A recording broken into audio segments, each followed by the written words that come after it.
from here. Listening is a prerequisite to understanding each other and forming a nation, a family, and a society and a church that is united. Let us learn to listen to one another. Nobody, no one under the sun has a monopoly of ideas.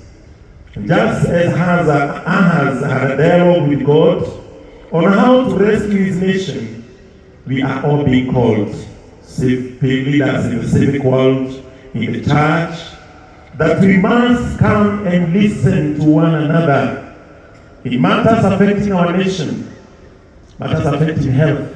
Let us listen and look for solutions. Matters affecting our education, from the primary, from the lowest to the university level. Let us listen to one another. Strikes and demonstrations are not instruments of listening. In job recruitments, where we hear of corruption and favorism in order to get a job, we have youth issues and we have hopes. How do we listen to them? Drugs and substance and suicides happening in our society.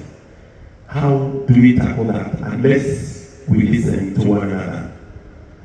We say we can only be stronger and better when we are united and listen to each other.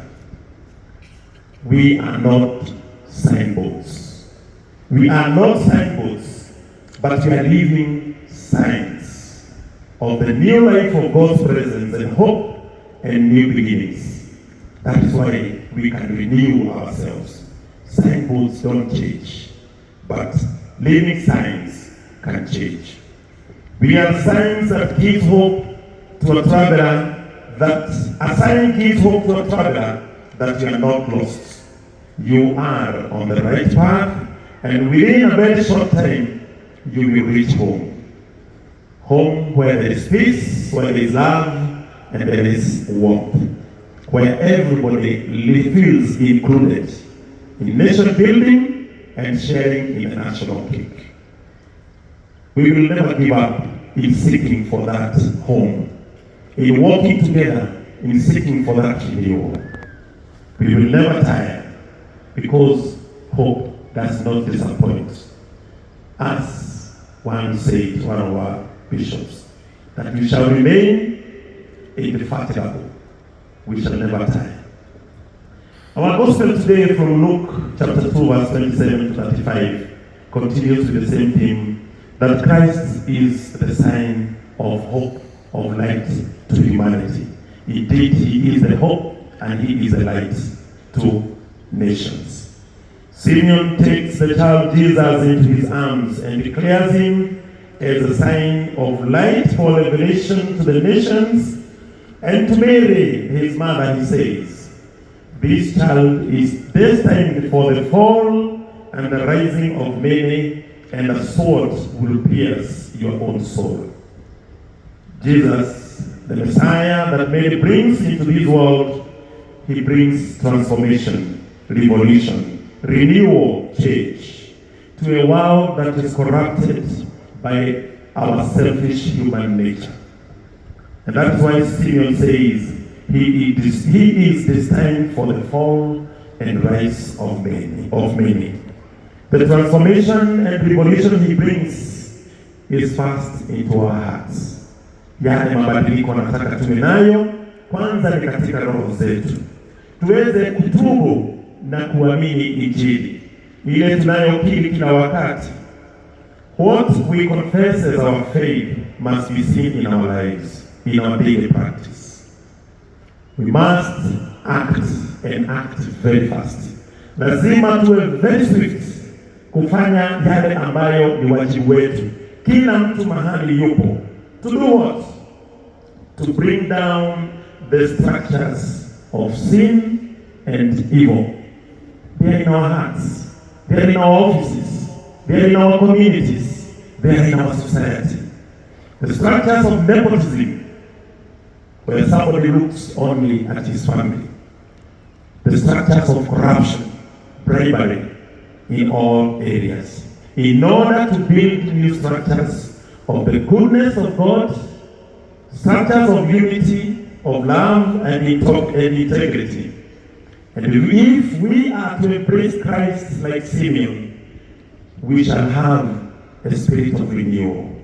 And in our lives and church will come from our hearts if we have conversion. Our Mother Mary is revealed as the mother of hope, who also suffered at the cross when her son was pierced with a spear. She went through pain when her son was rejected, when her son suffered, but she was full of joy, and she was full of hope when her son rose from the dead.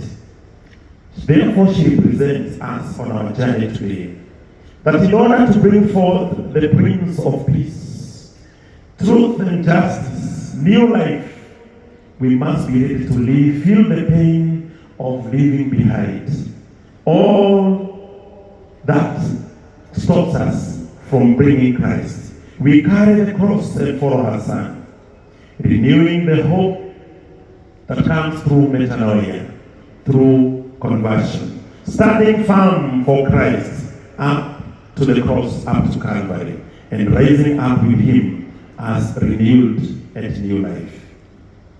God's life is in us and can never be extinguished by any struggles.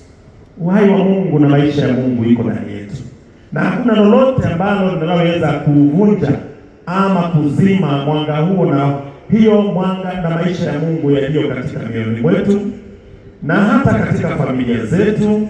Vidonda ambavyo tunavyovipitia tukipambana na maovu hayo haiwezi kumalizwa na haiwezi kupunguza wema wa Mungu na uzima wa Mungu ulio ndani yetu.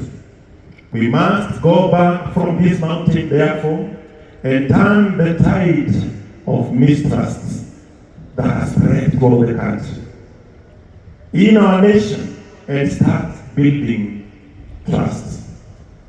We must plant the seeds of unity and solidarity where tribalism and disunity and fragmentation is taking roots.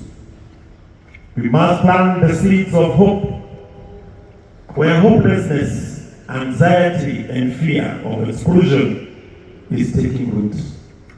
We must build a country where even our investors, wawekezaji, they have an environment where they can create jobs, especially for our youth, and not have punitive taxes that frustrate creativity and growth. We must have a country where our education system is targeting our local needs by investing in manufacturing, exporting Kenyan goods instead of exporting our expertise to develop other countries. It is like when we invest in education, the good systems that we have, then after that we export all that knowledge, that skill to other countries. We look like a mother who cooks very good food, goes around and looks for all spices, and after you have cooked, you leave the children hungry and you go to the village looking for people to eat that food. Kenya should come first. Our family must come first. Our education is the instrument of renewal, of renewing our nation. We must have a country where justice is accessible to all, rich and poor alike. Justice is a renewing factor of our nation, where one gets his fair share of compensation, but not a situation where poverty sometimes is even criminalized because the poor person cannot afford legal representation and therefore you are condemned to jail because you cannot afford